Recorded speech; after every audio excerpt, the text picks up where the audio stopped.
تا حالا شده که فکر کنی فردا برم باشگاه، فردا برم ورزش، فردا برم فلان کارو انجام بدم و نتونی و انگاری اون فردا نمیرسه هیچ وقت، بخوای بگی که من آدم تنبلیم؟ بله. باید بگم که اشتباه میکنی، اصلا آدم تنبلی نیستی، اصلا ربطی به تنبل بودن تو نداره.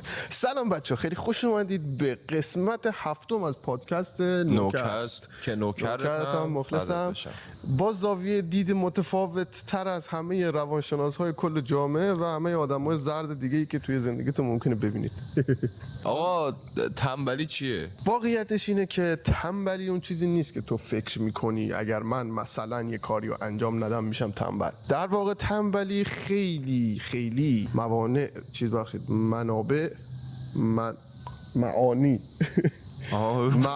بسیار متفاوتی داره. در هر قسمتی ممکنه معنیش متفاوت بشه. مثال براتون میزنم، البته مثال نمیزنم براتون، راحت ترین حالتشو میخوام بهتون بگم چه شکلیه تنبلی. من تعریفم این شکلیه، میگم انتظارات یک نفر رو اگر تو نتونی برآورده کنی میشی یک آدم تنبل. حالا میتونه انتظارات اون نفری که دارم میگم خودت باشی، یعنی تو از خودت یه انتظاری داری و نتونی بهش برسی و به خودت بگی من تنبلم، یا انتظارات یک نفر دیگه باشه و اون به تو میگه تنبل. مثال میگم، مثلا شما یه جای کار میکنی خب و در روز باید 50 بار میز تمیز کنی، مثال میگم، ولی اون 50 بار رو شما مثلا 39 بار انجام میدی و اون نفری که شما رو استخدام کرده میبینه آقا این داره هر روز 39 بار میز رو تمیز میکنه، در صورتی که باید 50 بار تمیز میشده. انتظارش روی 50 تاست و تو 39 بار تمیز کردی. بهت میگه که تو آدم تنبلی هستی، کار نمیکنی یا هر چیز دیگه. من نظرم این نیست. من میگم ما هیچ کدوم تنبل نیستیم. موقعیت‌های مختلف زندگی باعث میشه که تو شور و اشتیاق ادامه دادن یک سری از کارها رو نداشته باشی، پس نمیشه بهش گفت تنبل یا هر چیز دیگه ای که رفتی به این واژه داشته باشه. ما اگر میایم ویدیو رکورد میکنیم، اگر یه روزی ویدیو رکورد نکنیم بر حسب تنبلیت ما نیست، ممکنه اتفاقی افتاده باشه که نتونستیم بیایم. و چیزی که آدم تنبل رو به نسبت آدمی که حالا میگن خیلی کار میکنه متمایز میکنه اینه که اون آدم شاید باهوشتر نیست از تو، شاید از تو پشت کار بیشتری نداره، صرفاً کاری که انجام میده اینه که شده حتی اگر شده قدمی کوچک اما متداوم انجام میده. یعنی یه هفته روزی 5 دقیقه هم که شده کارشو انجام میده. من خودم حدود 835 روز مداوم در نرم افزار دوالینگو زبان کار کردم، دارم انجام میدم همچنانم. روزی 5 دقیقه 10 دقیقه همچین چیزاییه، نه زیاده نه کم، یه چیز عادیه. این زبان کار کردن شاید هدف اصلی من نباشه. من این کار رو انجام میدم که این رو یاد بگیرم که برای انجام همه مسائل زندگیت فقط کافیه قدم‌های کوچیک اما پیوسته برداری. برای همینه که این کار رو دارم انجام میدم. پیشنهاد من به شما هم همینه. ببین، مبحث تنبلی توی دیدگاه اول معنی تنبلی رو برای خودت بگو. من گفتم این شکلی بود برای من، برای تو چیه؟ الان میخوام همینو بگم. توی دیدگاه کتاب نیمه تاریک وجود میاد میگه که آقا ما توی ذهنمون یک سری صداهای قالبی داریم که از بچگیمون شکل گرفته، بر اساس تجربیاتی که گذروندیم، بر اساس شوق و اشتیاق‌هایی که کور شده و تبدیل شده به یه نیمه تاریک وجود. و اون صدا کلا جنسش تحقیر، جنسش صفت‌های منفی چسبوندنه و کلن چیزیه که توی زندگی عامل بازدارنده تو حساب میشه. این تنبلیه به نظر من دقیقا مستقیما از اون نیمه تاریک وجود نشأت میگیره که چی؟ ذهن تو میاد بر اساس یک سری گذشته هایی که تو داشتی یه سری عامل ها رو فیلتر میکنه توی زندگیت و مانع کارآمدی تو توی زندگی روزمرت میشه. مثلا تو 20 سال ورزش نکردی، بعد 20 سال میخوای ورزش رو شروع کنی. وقتی میگی از شنبه، این از شنبه تله‌ایه که اون نیمه تاریکه توی ذهن تو داره میذاره تا دیگه انجامش ندی. و این نیمه تاریک هم به نظر من واقعا خیلی چیز خرزوریه تا موقعی که نبینیش و متوجهش نشی توی ذهنت. و تمرین‌هاش هم خیلی چیزای مختلفه. از اینجا تو فقط میتونی شروع کنی که چیزایی که توی فکرت میگذره رو فقط بشینی و ببینی، بتونی بدون اینکه قضاوت کنی فکراتو مشاهدهشون کنی که الان من واقعا دارم به چی فکر میکنم. تا اونجا بفهمی صفت‌های منفی که توی ذهنت به خودت داری میزنی و به اتفاقای اطرافت داری میزنی از کجا نشأت میگیره و همه اینا از اون نیمه تاریکه میاد.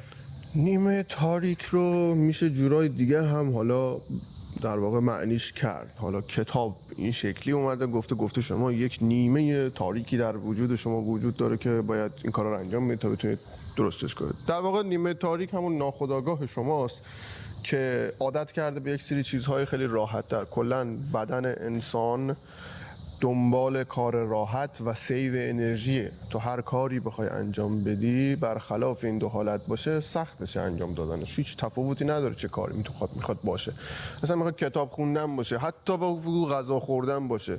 تا وقتی که نیازی به غذا خوردن نداشته باشه و انرژی لازمش رو داشته باشه ترجیح میده که انرژی رو سیو کنه تا اینکه بخواد بره غذا بخوره. چرا؟ چون همچنان بدن این شکلیه که میگه آقا برای غذا باید بره شکار، پس لازم نیست که الان بخوام بره غذا درست کنه، غذا بخوره یا هر کاری انجام بده. خب این یه قسمت ماجراست. مغز دنبال اینه که پاداش سریع رو دریافت کنه. برای همینه که تو وقتی میخوای یه کاری رو شروع کنی متاسفانه گوشی موبایل حالا هوشمند شما اینستاگرام داره و نوتیفی ممکنه بیاد براتون و از اونجایی که پاداش سریع قراره بهتون برسونه یه خنده، یه غمی، یه چیزی که لازم داری رو بهت همون لحظه میده. واسه همین میگه چه کاریه من بیام یه ماه وقت بذارم یه پاداشی رو بگیرم وقتی میتونم توی 5 دقیقه به همون مقدار پاداش دریافت کنم. مریضم مگه؟ میام این کار رو انجام میدم. خب این قسمت بعد ماجرا. حالا چجوری میشه این کارا رو انجام داد خیلی بستگی به خودتون داره. شده من تا حالا مثلا 10 بار ویدیو ادیت میخواستم بکنم وسطش نوتیف اینستاگرام برام اومده رفتم اون بعد مثلا ول کردم ادیت، یادم رفت اصلا ادیت میخواستم بکنم. برای اینکه اتفاق نیفته حداقل ترین کاری که شما میتونی انجام بدی توی هر زمینه‌ای که داری کاری انجام میدی موبایلتو میتونی خاموش کنی، میتونی حالت پرواز بذاری، میتونی سایلنت کنی، میتونی برعکس بذاریش نوتیفو نبینی، صداشو ببندی. خیلی کارا میشه کرد. آقا 2 ساعت گوشیتو بذار کنار اصلا لازمت نمیشه. اونقدر بهت فشار قرار نیست بیاد. اینا مسیریه که شما میخوایم بریم. من یه نکته‌ای بگم این وسط. ببین همون جوری که تو گفتی ذهن کلا میخواد انرژی رو سیو کنه و استفادهش نکنه دیگه. میبینی مثلا بعضی وقت تو موقعی که فکر درگیره خیلی بیشتر ممکنه گشنت بشه، بیشتر خسته بشی، بیشتر بخوای بخوابی چون ذهن تو عادت کرده به همون روتینی که انرژی رو داره سیو میکنه همچنان و نمیخواد کاری انجام بده. و وقتی تو شروع میکنی کار کشیدن از اون ذهنه فکر میکنه که خسته است. این دقیقاً از همون صدای سر میاد، میگه تو انرژی مصرف کردی الان باید بری سراغ غذا خوردن، تو انرژی مصرف کردی الان باید بری بخوابی. اینجوریه که خیلیا مثلا پرخوری عصبی میگیرن، خیلیا ناخودآگاه میرن مثلا 14 ساعت در روز میخوابن و اینا همش به نظر من عاملش اونه که همین مسئله رو اصلا میشه بستش داد به همون تنبلیه. برای من به شخصه توی زندگیم دیدم که خیلیا به همین صفت‌هایی که گفتم پرخوری عصبی، زیاد خوابیدن میگن آدم تنبل، که اصلا این شکلی نیست. پشت سر اون ماجرا خیلی داستانای عمیق‌تری وجود داره توی ذهن. الان دقیقا من اول بحثم همینو گفتم انتظار آدم ها باعث این میشه که تو تنبل هستی یا نه. من به نظر خودم واژه تنبل نداریم، اصلا هیچ ربطی نداره، اصلا نمیشه همچین چیزی رو سنجید. اگه قرار باشه اینجوری باشه پس آدم افسرده تنبله دیگه. با این تفاسیری که همه جامعه دارن میگن آدم افسرده تنبله دیگه. آقا آدم افسرده رمق کار کردن نداره، هیچ ربطی به تنبلی نداره. شاید حالش هم خوب باشه ولی حس و حالش یه جور دیگریه، اصلا نمیتونه، انرژی کافی برای انجام کاری نداره. اصلا اونم داره ولی ببین این که بخواه هولش بده رو نداره. یعنی من میگم قدم کوچیک برداره ولی اون آدم افسرده اون قدم کوچیک رو نمیتونه برداره. اصلا اینجوریه که چی. ما تا اینجا فرق بین تنبلی و استراحت رو هم یک مدلی حالا تعریف کردیم، حالا چیز سختی هم نگفتیم تا حالا. استراحت کردن آدم مثل همون سیو انرژیه که گفتیم. تنبلی چیه؟ چون من نمیخوام، من همچین چیزی رو نمیپذیرم که بخوام بگم آدم تنبل داریم. نمیتونم. فرض میگیریم، اصلا مثال میزنم، فرضم نمیخوام، مثال میزنم، من کارها رو خیلی ساده تر و سریع تر از بقیه افراد انجام میدم. مثلا میگم من دارم برق رو برای تلویزیون میرسونم از یه جایی، خب خیلی ساده میرسونم. حالا همینو اگه بخواد مثلا یه آدم برق کار بخواد بده انجام بده، مثلا یه روز وقتشو میگیره دیوار رو سوراخ میکنه و نمیدونم خرطومی بکش و گچ بزن و فلان کن و اینو بیار اینجا پریز رو کار بذار، اینو بکن این تو، اینو پیچ کن موره کن، نمیدونم برو درل بیار فلان کن، اینا عمل انجام میده، یه روز وقت میذاره همون نتیجه رو میگیره. بعد منی که مثلا این کارو توی 10 دقیقه انجام دادم، یه رو انجام دادم، میشم آدم تنبل. چرا؟ چون رو اون حالتی که استاد اومده 2-3 روز وقت گذاشته انجام ندادم. منطق داستان رو نمیتونم متوجه بشم، برای همین نمیتونم بگم تنبلی یعنی چی. اصلا ندارم، آخه این واژه تو سر من نیست که بخوام بهتون بگم تنبلی یعنی چی. چون نیست. به نظر من آدم تنبل کسیه که صداهای ذهنش زیاده. اصلا تنبل نزدیکترین نداریم. تفسیری که بشه به کلمه تنبل کرد. من قبول دارم آدم تنبل نداریم. هر کسی پتانسیل انجام هر کاری رو داره، صرفا پتانسیل رو پیدا نکرده الان و درگیر یه سری چیزایی توی ذهنش شده. بزرگترین چیزش اینه که آقا اینجوری در نظر بگیر، یه رینگو در نظر بگیر، نیمه تاریکت و نیمه روشنت روبروی هم قرار گرفتن و هر کدومشون یه گرگن. اگر اینا شروع کنن دعوا کردن با هم دیگه، اونی برنده میشه که بیشتر بهش غذا دادی و بیشتر بهش بها دادی. نیمه تاریک دقیقاً از همین چیزایی که توی ذهنت میگذره تغذیه میکنه، از هر چیزی که تو به خودت نسبت میدی و بقیه بهت نسبت میدن غذا میگیره. تو اگر بتونی خودت رو کنترل کنی که به خودت صفتهای بد و منفی ندی و تلاش کنی برای تغییر اوضاع، مطمئن باش که خیلی روند ذهنیت فرق میکنه و انرژی های خیلی بیشتری برات آزاد میشه برای انجام کارهای مختلف. 100%. اصلا گفتم چرا کارا رو عقب میندازیم، سر همینه که تو همه چیزت آماده است، میخوای ادیت کنی، بعد یهو مثلا اینستاگرامت نوتیف میاد میری تو اینستاگرام، یا اصلا ناخودآگاه اینجوری که بذارم اینستا ناکام چه کاریه. همون داستان پاداش است که پاداش سریعتری داره، واسه همین مغز میگه آقا چه کاریه، من میرم اونجا دیگه، بیکارم مگه، علافم مگه. قسمت بعدی دشمن واقعی.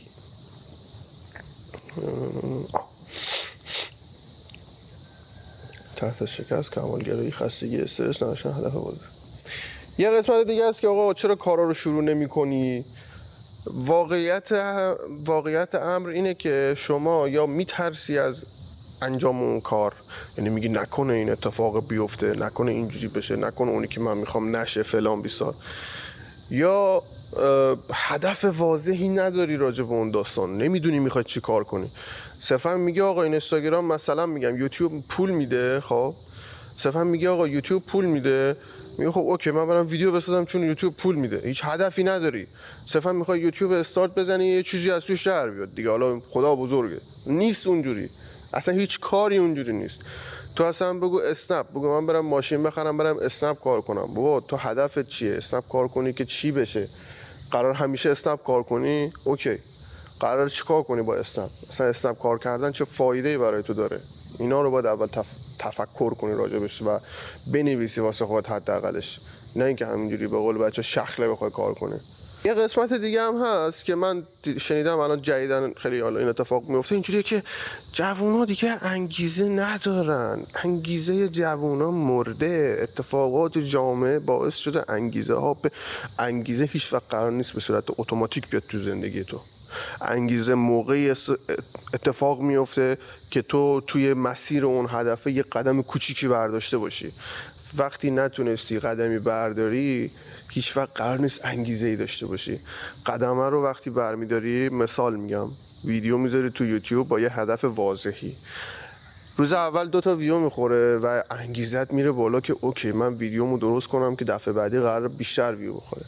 ویدیو دوم میذاری 6 تا ویو میخوره، میگه ایول کارم درست بوده، پس بذار ادامه بدم و یه جور دیگه یالا ویدیو بسازم. و همینطور هی پیشرفت. ولی کسی که میگه اوکی من برم یوتیوب ویدیو بزنم، ویدیو اولشو میذاره یهو مثلا 5 ویو میخوره، ویدیو دومشو میذاره مثلا 2 تا دونه ویو میخوره، بعد میگه ولم کن بابا این اصلا اون چیزی که من میخواستم نیست، نمیتونه باشه، بی خیال خداحافظ، میبنده میره دنبال یه کار دیگه. خب انگیزه قرار نیست بیاد همینجوری تو زندگی، باید بسازی انگیزه رو، مثل همه چیزهای دیگه‌ای که توی زندگی وجود داره. هیچ چیز قرار نیست همینجوری بیاد دو دستی تقسیم کنم بهت، همه چی رو باید خودت به چنگ بیاری. مثل همون داستانیه که میگن حق گرفتنیه، دادنی نیست. یعنی اینجوری نیست که تو بخوای به یکی حق بدی، حقش رو بدی، اون قراره حقش رو بگیره، تو باید حق تو بگیری.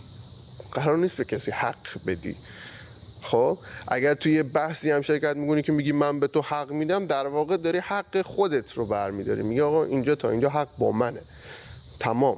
تو حقی به اون ندادی، تو حق خودت رو گرفتی، تموم شده رفت. تو این اپیزود خیلی ساکتی داداش، این همه حرف زدم.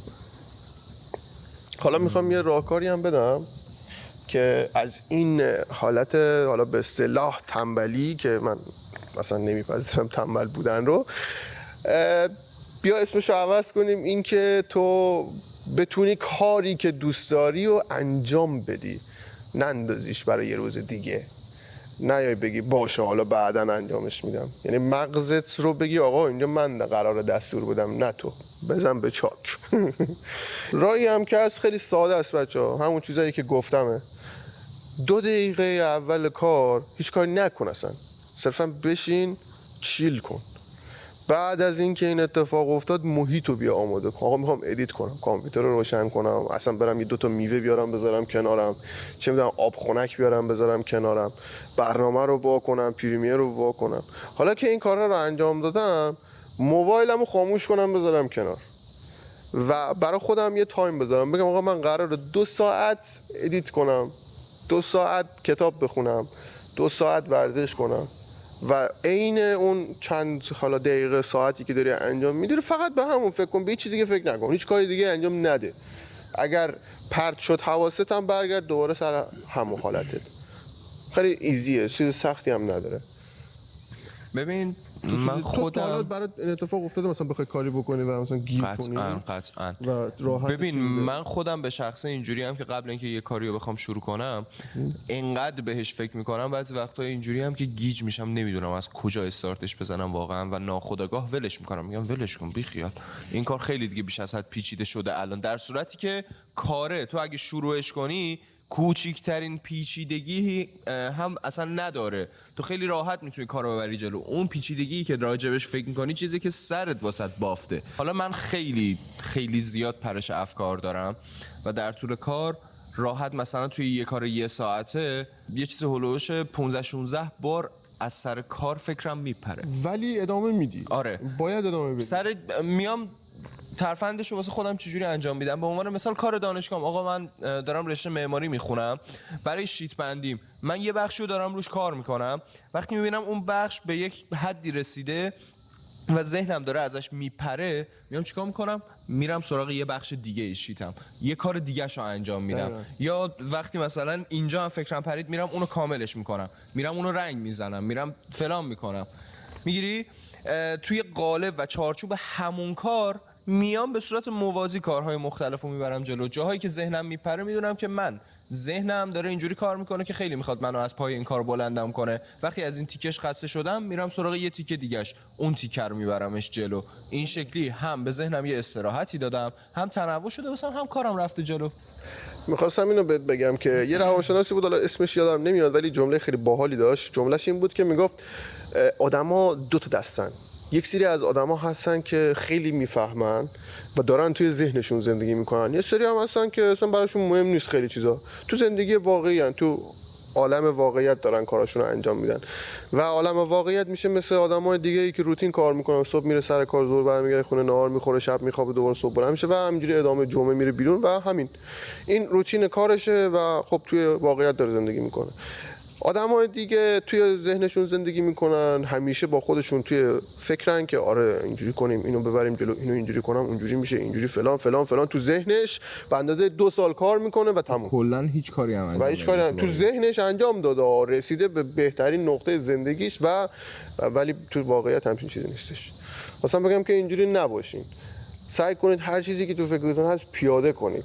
اینجوری نباشید که من باید مثلا الان برم دوربین آلفا 7 بخرم 600 میلیون بابامو چکش بزنم برام بره لنز نمیدونم اومگا فلان نه داداش، موبایل دوربین موبایل بردار، برو باهاش کارت راه بنداز، برو یه چی در میاد. هیچ وقت قرار نیست با 100 کیفیت یه کاری استارت بزنی. اصلا هر کاری که با کیفیت 100% استارتش بزنی به نظر من چیزیه که شکست میخوره. اصلا هیچ وقت وسیله قرار نیست برات 100% کیفیت داشته باشه.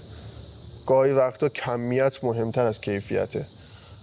مثل موقعی که اون بنده خدایی که سیبیلاش نصف از شکست خورد، میدونی؟ سلام میکرد. سلام میکرد. آره اون شکست خورد. یکی از دلایل شکستش این بود که متفقین داشتن با کمیت کار میکردن. یعنی چی؟ یعنی تعداد بالا از تانک و ماشینالات جنگی میساختن، ولی این بنده خدا کیفیت براش مهم بود. یا مثلا 100 تا تانک و نمیدونم فلان اونجا چیزا میزد که به اندازه 1000 تا 2000 تا اونا میارزید. خب و یه جای به بعد دیگه اونا خیلی کمیتشون زیاد شد و نتونستن کاری انجام بدن دیگه، باختن دیگه متاسفانه. من خیلی ناراحتم از این داستان. بریم پایان یه نکته قبلش بگم. یه نکته قبلش بگم. ببین نمونه اونی که من گفتم با کیفیت مثلا خیلی بالا و فلان و اینا، خیلی وقت اصلا اون کیفیت ملاک نیست. به عنوان مثال اگر من در حال حاضر توی ذهنمه که پاشم برم یه کافی شاپی برای خودم تأسیس کنم، مطمئن باش اگر یه بودجه بذارم مثلا دستگاه اسپرسوی 500 میلیونی بندازم توش، بیام مثلا فلان باریستا رو بیام فلان قد تعداد پرسنل بیارم واسه خودم، قطعا کارم به ماه اول نمیکشه، باید ببندم برم. چرا؟ چون من خودم توی اون پوزیشن شغلی ها هیچ کاری انجام ندادم و هیچ ایده‌ای راجع به اون کار ندارم، پس قطعا قراره به مشکل بخورم. ولی اگر توی ابعاد کوچیک کارتو راه بندازی، آقا یه دستگاه اسپرسوی کوچیک بردارید، مثلا یه دستگاه اسپرسوی خونگی بگیری، یه تایم مثلا خودت قهوه بدی دست مردم، تو اونجا باریستا رو درکش میکنی، فیش هایی که براش میاد. یه سری تایما اصلا تو سالوندار نداشته باش، ویتر نداشته باش، خودت سفارش میگیری، سفارش رو میبری سر میز، ویتر رو میفهمی، اون سالونداره رو میفهمیش و اونجاست که تو میتونی مدیریت کنی. دقیقا. پس هیچ موقع قرار نیست هیچ چیزی رو با 100% شروع کنی. اگر هم چیزی رو با 100% شروع کردی، حتما معنیش این نیست که قرار موفق بشی. آدمای موفق از بقیه باهوشتر نیستن، فقط وقتی هیچ حوصله‌ای هم ندارن باز یه قدم کوچیک برمی‌دارن. پس دفعه بعدی که خواستی به خودت بگی من تنبلم، یه سوال از خودت بپرس، واقعا تنبلم یا فقط از برداشتن اولین قدم میترسم؟ امیدوارم که اپیزود هم مثل اپیزودهای قبلی بتونه بهتون کمک کنه. کتاب معرفی نکنیم. من 2 تا کتاب میتونم معرفی کنم. آره نیمه تاریک وجوده، یه دونم نیروی حاله. به نظر من این 2 تا کتاب مکمل هم دیگه. نیمه تاریک میاد بهت میفهمونه تو سرت چه خبره، نیروی حال بهت کمک میکنه که جلوی اون اتفاق تو سرتو بگیری. کتاب دیگه هم بود 48 قانون قدرت، اونم کتاب بدی نیست ولی میتونه خوب باشه توی بحث تنبل، چون آخه کتابا همه اینجوریان که همه چیزو با هم میخوام بهت بگن، نمیشه کتاب خیلی مختص به اون داستانو گفت. الان من راجع به تنبلی کتاب مختص به اون داستانو ندارم، ولی به قول حامد همون نیمه تاریک وجود میتونه کمک کننده باشه حداقل توی این مسیر. و برای قسمت بعدی ما در مورد نفرت به آدم ها صحبت کنیم که از کجا اومده، چجوری اصلا هست، چه اتفاقی میفته که آدم از یه نفر متنفر میشه و همینا. امیدوارم که درصد کوچکی از جامعه رو بتونیم کمک کنیم. امیدوارم از این اپیزود لذت برده باشید و تونسته باشیم یه مقداری بهتون کمک کنیم. تا اپیزود دیگر در نوکست که نوکرتم آره دیگه همینه. مراقب خودتون باشین، مراقبت کنید. من بذار اینجا بپرم، اینجا خیلی بلنده بچه‌ها، 1.5 متر ارتفاع. آره